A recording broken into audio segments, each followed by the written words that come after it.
안녕하세요. 삶의 지혜와 깊은 울림을 전하는 시간입니다. 오늘 우리는 약 2000년 전 로마의 한 감옥에서 쓰인 편지 한 통을 통해 우리 삶을 근본적으로 변화시키는 힘의 원천에 대해 이야기 나누고자 합니다. 이 이야기는 단순한 교훈을 넘어 우리의 마음을 채우는 감사가 어떻게 우리의 일상을 아름다운 옷으로 갈아입히는지 보여줄 것입니다. 본격적인 이야기에 앞서 잠시 여러분의 마음을 모아주시면 감사하겠습니다. 만약 오늘 이 말씀이 여러분의 마음에 작은 등불 하나를 켠다면 그 빛을 주변에 나누어 주십시오. 공유하기는 은혜를 전하는 가장 따뜻한 방법입니다.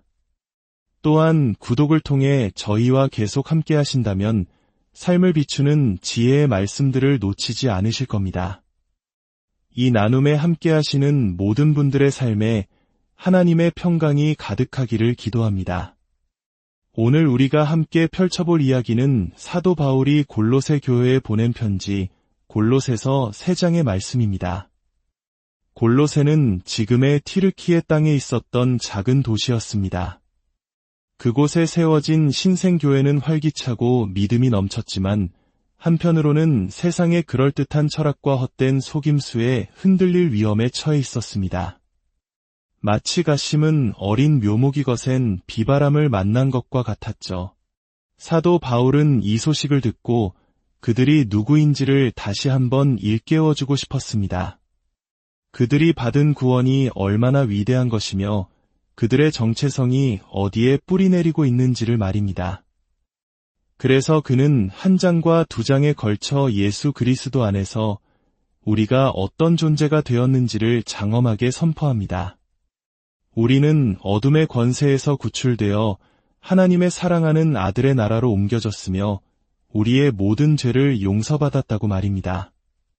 그리고 마침내 3장에 이르러 바울은 이렇게 선언합니다.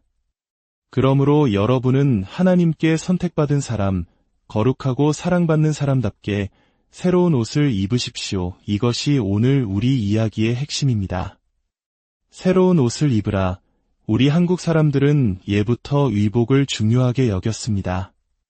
옷은 단순히 몸을 가리는 천조각이 아니라 그 사람의 신분과 마음가짐, 그리고 예를 표현하는 수단이었습니다. 명절에 입는 설빔, 중요한 날에 갖춰 입는 예복처럼 옷은 우리의 내면을 드러내는 상징이었습니다. 바울은 바로 익숙한 개념을 사용하여 그리스도인의 삶이 어떠해야 하는지를 그림처럼 보여줍니다. 그렇다면 하나님께서 우리에게 입혀주시는 이 새로운 옷은 어떤 것일까요? 바울은 그 옷의 재질과 디자인을 하나하나 섬세하게 설명합니다. 첫 번째 옷은 긍휼의 마음입니다. 이것은 다른 사람의 아픔을 나의 아픔처럼 느끼는 마음입니다. 어려운 이웃의 소식을 들었을 때 그저 안타까워하는 것을 넘어 그들의 고통에 깊이 공감하고 함께 아파하는 마음, 바로 그것이 긍휼입니다. 두 번째 옷은 자비입니다. 친절함이라고도 할 수 있겠죠. 우리의 말 한마디, 작은 행동 하나하나에 따뜻함이 배어나오는 것입니다. 마치 봄 햇살처럼 우리를 만나는 사람들이 평안함과 위로를 느끼게 하는 부드러운 태도입니다. 세 번째 옷은 겸손입니다. 이것은 자신을 낮추는 마음입니다. 세상은 끊임없이 자신을 증명하고 높이라고 말하지만 하나님의 사람은 오히려 다른 사람을 나보다 낮게 여기는 마음을 품습니다. 내가 이룬 모든 것이 나의 능력이 아니라 하나님의 은혜임을 아는 사람만이 입을 수 있는 고귀한 옷입니다. 네 번째와 다섯 번째 옷은 온유와 오래 참음입니다. 온유는 잘 길들여진 힘입니다. 불의에는 단호하지만 사람을 대할 때는 부드러움을 잃지 않는 성품입니다. 오래 참음은 쉽게 분노하지 않고 다른 사람의 허물과 실수를 인내하며 기다려주는 마음입니다. 이것은 마치 오랜 시간 정성을 들여 만든 옷처럼 성숙한 인격의 깊이를 보여줍니다. 그리고 바울은 이 옷들을 입고 살아가는 공동체 안에서 반드시 필요한 실천적인 행동을 덧붙입니다. 바로 서로 용납하고 용서하는 것입니다. 누가 누구에게 불만이 있거든 서로 용납하여 피차 용서하되 주께서 너희를 용서하신 것 같이 너희도 그리하고. 이 구절은 우리 마음에 큰 울림을 줍니다. 우리의 용서는 조건 없는 용서가 아닙니다. 우리의 용서는 주님께서 나를 용서하셨다는 거대한 사실에 뿌리를 두고 있습니다. 내가 얼마나 큰 죄를 용서받았는지를 깨달을 때 우리는 비로소 다른 사람의 작은 허물을 용서할 힘을 얻게 됩니다. 감사의 마음이 없는 용서는 흉내에 불과하지만 하나님의 은혜에 대한 깊은 감사로 가득 찬 마음은 기꺼이 용서의 손을 내밀 수 있습니다. 마지막으로 바울은 이 모든 옷 위에 반드시 걸쳐야 할 가장 중요한 외투를 소개합니다. 이 모든 것 위에 사랑을 더하십시오. 사랑은 완전하게 묶는 띠입니다. 사랑은 이 모든 덕목들, 즉 긍휼, 자비, 겸손, 온유, 오래 참음, 용서를 하나로 묶어주고 완성시키는 최고의 옷입니다. 사랑이 없으면 우리의 모든 선한 행동은 의미를 잃을 수 있습니다. 사랑이라는 따뜻한 외투가 있을 때 우리는 비로소 온전한 하나님의 사람의 모습을 갖추게 되는 것입니다. 그렇다면 이 모든 변화는 어디에서 시작될까요? 어떻게 우리는 이 아름다운 새 옷을 입을 수 있을까요? 바울은 그 해답을 15절에서 제시합니다. 그리스도의 평강이 너희 마음을 주장하게 하라. 그리고 너희는 감사하는 자가 되라. 바로 감사입니다. 사도 바울이 골로새서를 통해 반복적으로 강조하는 단어가 바로 감사입니다. 한 장에서는 우리를 빛의 나라로 옮겨주신 하나님 아버지께 감사하라고 말하고, 두 장에서는 믿음 위에 굳게 서서 감사함을 넘치게 하라고 권면합니다.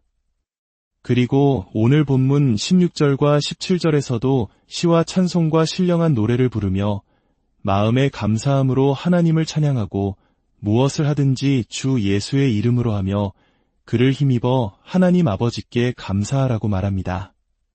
감사는 그리스도인의 삶의 배경음악과도 같습니다.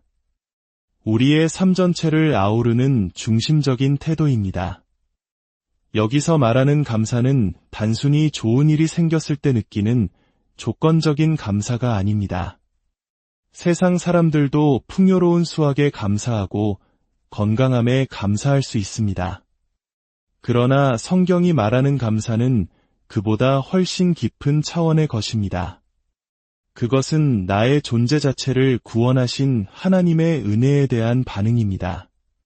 내가 어떤 상황에 처해 있든지 심지어 고난과 역경 속에서도 나를 선택하시고 거룩하게 하시고 사랑하시는 하나님의 변함없는 성품 때문에 드리는 존재적인 감사입니다. 이러한 감사가 우리 마음에 가득 찰 때 놀라운 변화가 일어납니다. 감사는 우리의 시선을 나에게서 하나님께로 옮겨줍니다. 불평과 원망은 나에게 집중할 때 생겨납니다. 하지만 감사는 나를 위해 모든 것을 행하신 하나님을 바라보게 합니다. 감사가 넘치는 마음에는 미움과 분노가 자리 잡을 틈이 없습니다. 하나님의 용서를 기억하는 사람은 다른 사람을 용서하기가 훨씬 쉬워집니다. 감사가 넘치는 공동체는 세상과 구별됩니다. 우리 한국 사회는 학연, 지연, 혈연 등 비슷한 배경을 가진 사람들끼리 모이는 경향이 강합니다. 하지만 그리스도 안에서의 공동체는 다릅니다. 부자와 가난한 자, 배운 자와 배우지 못한 자, 다른 문화적 배경을 가진 사람들이 오직 예수 그리스도라는 하나의 이유로 모여 가족이 됩니다. 서로의 다름을 참고 견디며 사랑으로 하나 되는 모습, 이것이야말로 세상에 하나님의 살아계심을 보여주는 가장 강력한 증거입니다. 이러한 공동체는 결코 온라인 채팅이나 소셜 미디어만으로는 만들어질 수 없습니다. 직접 만나 얼굴을 마주하고 함께 웃고 울며 서로의 삶의 짐을 나누어지는 살아있는 교제를 통해 빚어지는 것입니다. 사랑하는 여러분, 오늘 당신은 어떤 옷을 입고 계십니까? 혹시 분노와 미움, 조급함과 교만이라는 낡고 불편한 옷을 입고 있지는 않으신지요? 하나님께서는 우리에게 가장 아름답고 편안한 새 옷을 준비해 두셨습니다. 바로 긍휼과 자비, 겸손과 온유, 그리고 사랑의 옷입니다. 이 옷을 입는 비결은 바로 감사에 있습니다. 오늘 하루 잠시 멈추어 서서 하나님께서 내게 베푸신 은혜들을 헤아려 보십시오. 숨을 쉴 수 있는 건강, 사랑하는 가족, 그리고 무엇보다 나를 구원하기 위해 아들까지 내어주신 그 놀라운 사랑을 기억하십시오. 그 감사가 당신의 마음을 채울 때 당신의 삶은 자연스럽게 변화될 것입니다. 당신의 말이 온유해지고 당신의 눈빛이 따뜻해지며 당신의 손길은 다른 이를 위로하게 될 것입니다. 당신의 존재 자체가 주변 사람들에게 하나님의 사랑을 전하는 편지가 될 것입니다. 무엇을 하든지 말에나 일에나 다 주 예수의 이름으로 하고 그를 힘입어 하나님 아버지께 감사하라. 우리의 삶이라는 무대에서 매일 아침 어떤 옷을 입고 나설지 선택하는 것은 우리 자신입니다.